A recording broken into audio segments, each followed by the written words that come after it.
आज हम आपको ले चलेंगे एक अद्भुत यात्रा पर, भगवान कृष्ण की नगरी द्वारका। ये मंदिर भारत में हिंदुओं द्वारा पवित्र माने जाने वाली चारधाम तीर्थ यात्रा का हिस्सा है और अपनी धार्मिक और ऐतिहासिक महत्व के लिए जाना जाता है।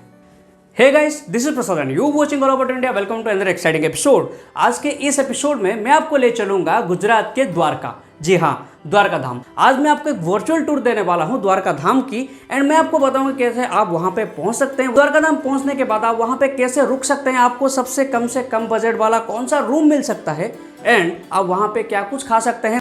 दर्शन करने के लिए जो भी सारे प्रोसीजर रहते हैं, चाहे वो फ्री दर्शन हो, पेड दर्शन हो, उसके बारे में हम डिस्कस करेंगे। साथ ही साथ आप द्वारका में और क्या क्या देख सकते हैं द्वारका जी के दर्शन के अलावा। तो चलिए चलते हैं, शुरू करते हैं इस वीडियो को। द्वारका गुजरात राज्य में स्थित एक प्राचीन शहर है। ये भारत के सबसे प्राचीन 7 धार्मिक शहरों में से एक है, यानी कि ये सप्तपुरी के अंदर आता है और अपने ऐतिहासिक एंड सांस्कृतिक महत्व के लिए प्रसिद्ध है। पहले जानेंगे कि द्वारका पहुंचे कैसे। द्वारका पहुंचने के लिए आप इंडियन रेलवेज, बस या फिर हवाई यात्रा ले सकते हैं। बात करते हैं एयरवेज की। द्वारका का सबसे नियरेस्ट एयरपोर्ट है पोरबंदर हवाई अड्डा, जो कि लगभग 100 किलोमीटर की दूरी पर है, और जामनगर एयरपोर्ट जो कि लगभग 127 किलोमीटर की दूरी पर है मंदिर से। अब बात करते हैं इंडियन रेलवेज की। द्वारका का अपना रेलवे स्टेशन है। ये गुजरात के डिफरेंट शहर से जुड़ा हुआ है और साथ ही साथ इंडिया के कई सारे प्रमुख शहर से भी जुड़ा हुआ है। द्वारका रेलवे स्टेशन से मंदिर मात्र 2.5 किलोमीटर की दूरी पर है। आप ऑटो या फिर कैब के मदद से मंदिर तक पहुंच सकते हैं। सबसे बेहतरीन और किफायती जरिया है ऑटो। सोमनाथ से द्वारका तक डायरेक्टली बस सर्विस अवेलेबल है। आप अगर सोमनाथ घूमने के लिए जाते हैं तो वहां से द्वारका तक बड़ी आसानी से पहुंच सकते हैं। साथ ही साथ आपको अहमदाबाद से भी द्वारका तक बढ़िया सी बस सर्विस मिल जाएगी। अब बात करते हैं एकोमोडेशन की। देखिए, द्वारका एक पवित्र धर्म स्थल है। यहाँ पर लाखों लोग रोजाना आते हैं द्वारकाधीश के दर्शन करने के लिए। एंड जब बात आती है सीजन की, तो सीजन के टाइम पर जैसे कि दिसंबर जनवरी के महीने में काफ़ी लोग आते हैं यहाँ पे कृष्णा जी के दर्शन करने के लिए। साथ ही साथ जो भी सारे फेस्टिवल्स टाइम रहते हैं उस टाइम पर भी काफ़ी लोग आते हैं। इसीलिए अगर आप फेस्टिवल्स के टाइम पर या फिर सीजन के टाइम पर यहाँ पे घूमने के लिए आते हैं तो आपको लगभग 3000 to 4000 रुपीज़ पर डे के हिसाब से यहाँ पे रूम मिलेगा। एंड अगर आप नॉर्मल डे में यहाँ पे घूमने के लिए आते हैं, दर्शन करने के लिए आते हैं, तो आपको यहाँ पे 1500 से लेके 2000 तक अच्छा खासा एसी रूम मिल जाएगा द्वारका में। लेकिन अगर आप मेरी मानो तो मैं आपको सबसे सस्ता, सबसे बेहतरीन तरीका बताता हूँ द्वारका में रुकने के लिए। आप अगर ट्रेन से द्वारका पहुँचते हो तो वहाँ पे आपको रिटायरिंग रूम की सुविधा मिल जाएगी। आपको वहाँ पे 400, 500, 600 रुपये के हिसाब से रिटायरिंग रूम्स, चाहे वो डॉर्मिटरीज हो, सिंगल रूम्स हो, आपको वहाँ पे अवेलेबल हो जाएगी। लेकिन उसके लिए आपको ऑनलाइन या फिर ऑफलाइन रूम्स लेने पड़ेंगे। एंड अगर आपको जानना है कि कैसे आप रिटायरिंग रूम बुक कर सकते हैं, चाहे वो ऑनलाइन हो या फिर ऑफलाइन, मैंने इसके ऊपर एक डिटेल वीडियो बना दिया है, आप वो जाके देख सकते हैं। यह है द्वारका का भव्य मंदिर, जहाँ पर श्री कृष्णा जी पूजा पाते हैं। हमें सौभाग्य मिला मंदिर के ध्वजा बदलते हुए देखने का।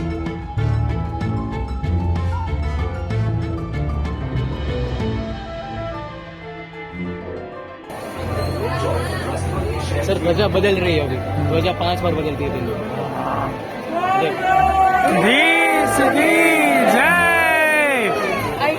यहाँ की आरती भी थोड़ी सी अलग है।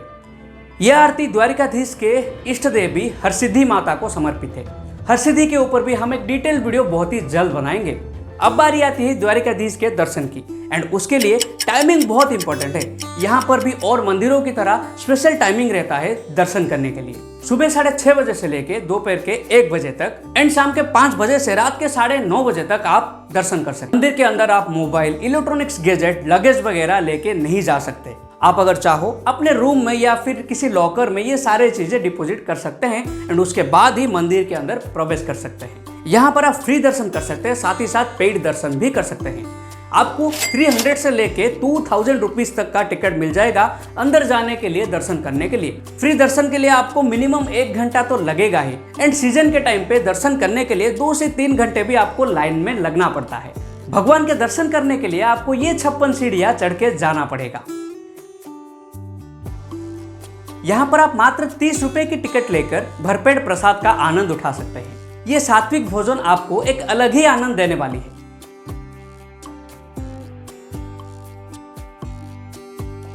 अब थोड़ा द्वारकाधीश के हिस्ट्री एंड पौराणिक कथाओं के बारे में भी जान लेते हैं। मंदिर का निर्माण चूना पत्थर से किया गया है और इसमें जटिल नक्काशी की कारीगरी की गई है। द्वारिकाधीश मंदिर जगत मंदिर के नाम से भी जाना जाता है। यह मंदिर भगवान श्री कृष्ण जी को समर्पित है, जिन्हें यहाँ द्वारिकाधीश या फिर द्वारिका के राजा के रूप में पूजा किया जाता है। ऐसा माना जाता है कि यह मंदिर लगभग 2500 साल पुराना है। हालांकि वर्तमान संरचना 15वीं 16वीं शताब्दी में बनाई गई थी। हिंदू पौराणिक कथाओं के अनुसार द्वारका श्री कृष्ण जी का राज्य था और ऐसा माना जाता है कि मथुरा छोड़ के आने के बाद श्री कृष्ण जी द्वारका में निवास करते थे। आपने समंदर के अंदर डूबी हुई प्राचीन द्वारका के बारे में सुना होगा या फिर कहीं पे पढ़ा होगा, या फिर हाल ही में आपने कई सारे ऐसे वीडियोस देखे होंगे जहां पर के हमारे प्राइम मिनिस्टर श्री नरेंद्र मोदी जी अंदर गए थे द्वारिकाधीश के दर्शन करने के लिए। ये जगह अपने आप में ही एक अलग कहानी बताती है।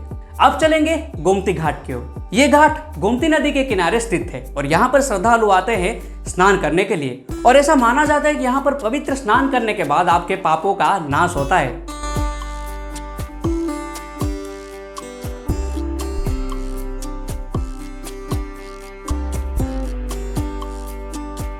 इस घाट पर आप पानी के अंदर जाकर ऊंट की सवारी कर सकते हैं या फिर बोटिंग भी कर सकते हैं, और बोटिंग करके आप इस पार से घाट के उस पार भी जा सकते हैं। द्वारका के तट के पास समुद्र में पुरातात्विक खुदाई में मिली प्राचीन संरचनाएं देखने लायक है। ये स्थान भगवान कृष्ण की नगरी द्वारका का हिस्सा माना जाता है और उनके प्रस्थान के बाद समुद्र में समा गई थी। ये इतिहास प्रेमियों के लिए एक अनोखा अनुभव है। द्वारका की यात्रा पूरी नहीं होती बिना यहाँ के स्वादिष्ट स्थानीय भोजन और मिठाई के। यहाँ की गर्मा गर्म मलाई दूध टेस्ट करने वाली चीज है, और आप अगर एक बार इसको पियोगे तो इसकी यादें आप अपने साथ लेके जाओगे।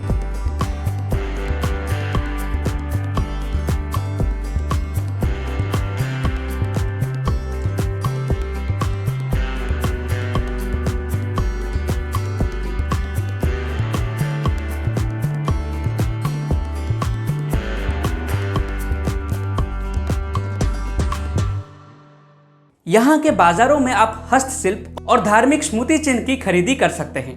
द्वारका हिंदुओं के लिए एक प्रमुख तीर्थ स्थल है, जहाँ हर साल हजारों भक्त आते हैं, विशेष रूप से जन्माष्टमी के त्योहार के दौरान, जो भगवान श्री कृष्ण जी के जन्म का उत्सव होता है। ये शहर अपने सुंदर समुद्र तटों के लिए भी जाना जाता है। जी हाँ, यहाँ पर आपको अच्छे खासे बीच भी देखने को मिलेंगे, जैसे द्वारका बीच और गोमती घाट, जहाँ पर कि तीर्थ यात्री पवित्र स्नान करते हैं, जैसे कि मैंने आपको पहले बताया। द्वारका में ऐसे कई सारे मंदिर है, अब वो भी देख सकते हैं। साथ ही साथ यहाँ के बाजार घूमने लायक है। यहाँ पे आपको अच्छा खासा स्ट्रीट फूड भी खाने को मिल जाएगा।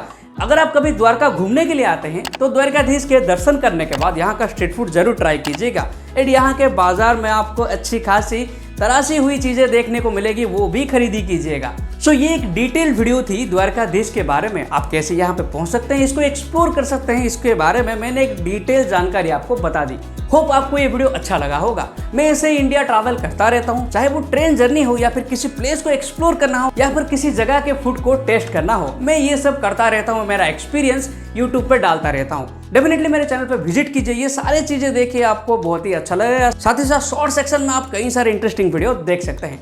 Don't forget to follow me on social media, subscribe my YouTube channel all about India. जय श्री राम, राधे राधे।